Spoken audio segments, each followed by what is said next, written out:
Good evening, I'm Brian Reagan, this is Tyler Kelly. and we welcome you to our Twilight Talks on 1 Corinthians. And tonight we're in 1 Corinthians chapter 13, verses 8 through 13, Tyler. Love never fails, but where there are prophecies they will fail, whether there are tongues they will cease, whether there is knowledge it will vanish away. For we know in part, we prophesy in part, but when that which is perfect is come, then that which is in part will be done away. When I was a child, I spoke as a child, I understood as a child, I thought as a child, but when I became a man, I put away childish things. For now we see in a mirror, dimly, but then face to face. Now I know in part, but then I shall know, just as I also am known. And now abide faith, hope, and love. These three, but the greatest of these is love. All right, so different people on this one miss what is actually being said in context. And so what I'm fixing to say, Tyler has absolutely no share in it at all whatsoever. So whether he agrees or disagrees, he has no input on these verses. When you go back to chapter 12, verse 31, he says, "But strive for the greater gifts," or strive for the best gifts, "and I will show you still a more excellent way." And so he goes into this whole thing about love. Well, therefore, love is the more excellent way, the better way. And he's already made the point in verses 1 through 3 that if you have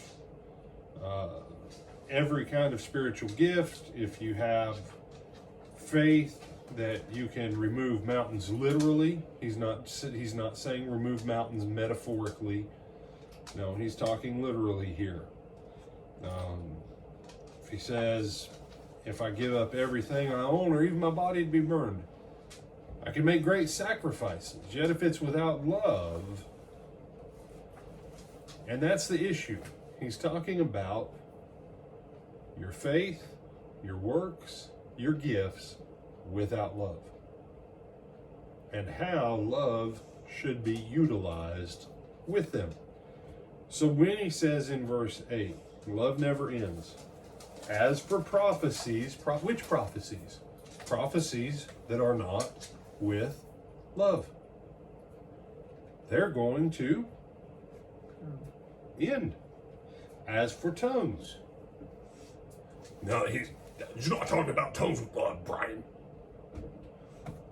Yeah. Like the whole 14th chapter is about how they're arrogant with tongues. Tongues without love. Why?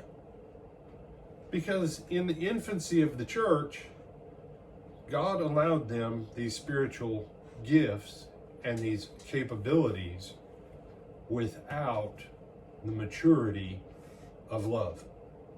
Love is a maturity factor.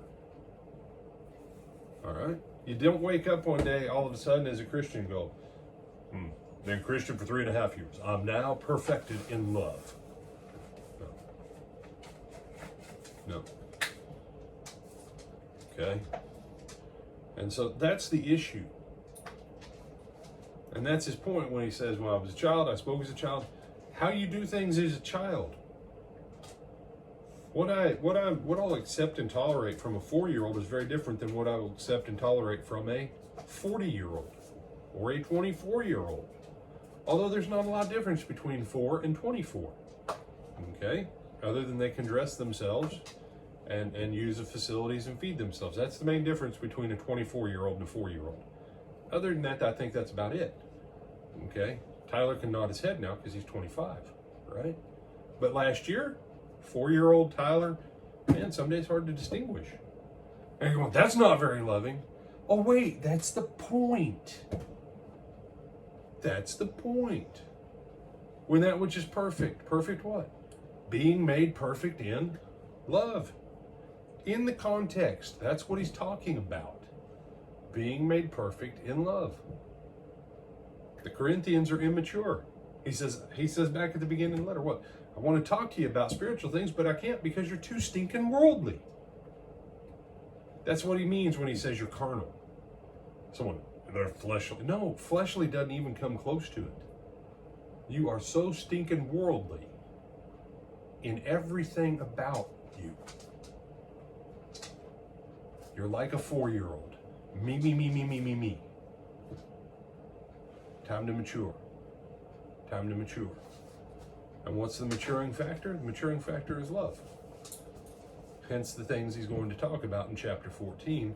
Because what does he say very first, right out of the gate in 14:1, Tyler? Pursue love and desire spiritual gifts, but especially that you may prophesy.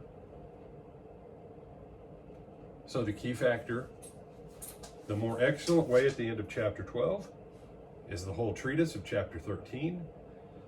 And he says, pursue love and strive for spiritual gifts, and especially that you may have the gift of prophecy.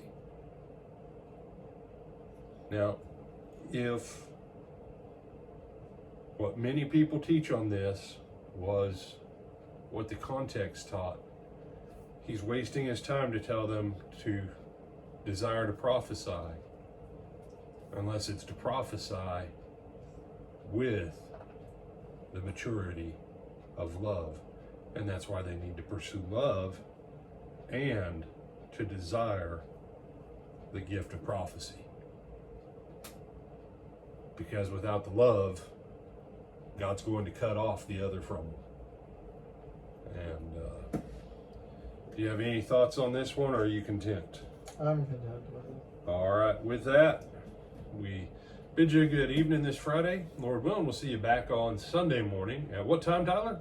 We will see them on Sunday morning at 9:30 for our Bible class, either on a live stream or in person, and then 10:30 also live stream or in person for our morning worship. All right, till then, Brian Reagan, this is Tyler Kelly. Have a good weekend.